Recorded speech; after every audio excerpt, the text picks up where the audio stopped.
Hello, I am Christina Soriano Corpuz and I am going to discuss the different executive branch of the Philippines, their departments, main tasks, and the secretaries under the administration of President Ferdinand Marcos Jr. as of year 2025.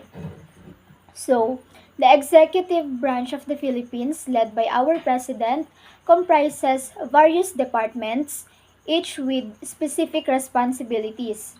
Here are their main tasks of each department and the current secretaries.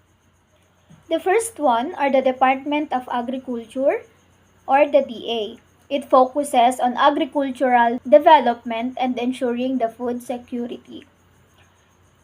The assigned secretary there is Francisco Chu Laurel Jr. Second, the Department of Budget and Management or the DBM. It manages the national budget and oversees government expenditures.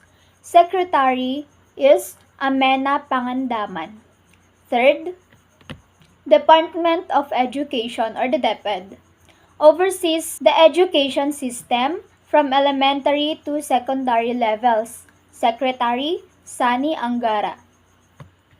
Fourth, Department of Energy or the DOE. It regulates and promotes the country's energy resources and infrastructure. Secretary is Rafael Lotilla. Fifth, Department of Environment and Natural Resources or the DENR protects and manages the country's natural resources and environment. Secretary Tony Yulo Loizaga. Sixth, Department of Finance or the DOF manages the government's finances including the revenue collection of debt management. Secretary Ralph Recto. Seventh, Department of Foreign Affairs or the DFA handles the country's foreign relations and diplomatic missions. Secretary Enrique Manalo. 8. Department of Health or the DOH ensures the health and well-being of the population through healthcare services and program. Secretary Ted Herbosa. 9th, Department of the Interior and Local Government or the DILG oversees local government units and ensures effective local governance. Secretary John Vic Remulla. 10th, Department of Justice or the DOJ administers the legal system and ensures justice and the rule of law. Secretary Jesus Crispin Remulla. 11th, Department of Labor and Employment or the DOLE. It protects workers' rights and promotes employment opportunities. Secretary Benvenido Laguesma.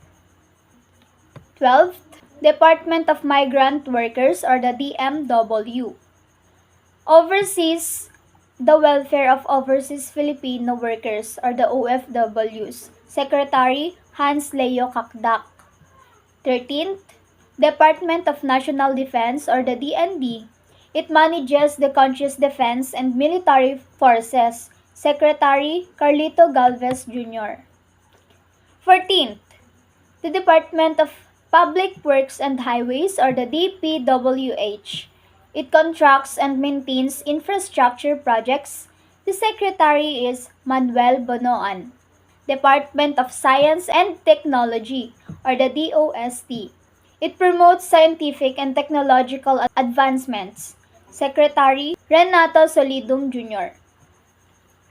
16th, Department of Social Welfare and Development or the DSWD provides social services and assistance to the underprivileged. Secretary Rex Gatchalian.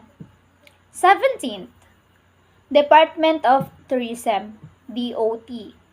It promotes tourism and develops the tourism industry. Secretary Maria Esperanza Cristina Frasco. 11th, Department of Trade and Industry, DTI. Supports Trade and Industry Development, Secretary Alfredo E. Pascual. 19th, Department of Transportation or the DOTR. It manages the country's transportation systems. Secretary Jaime Bautista. 20. Department of Human Settlements and Urban Development or the DHSUD. Oversees housing and urban development projects. Secretary Jose Acozar. These are the different executive branch of the Philippines and its main task or purpose. Thank you. Bye.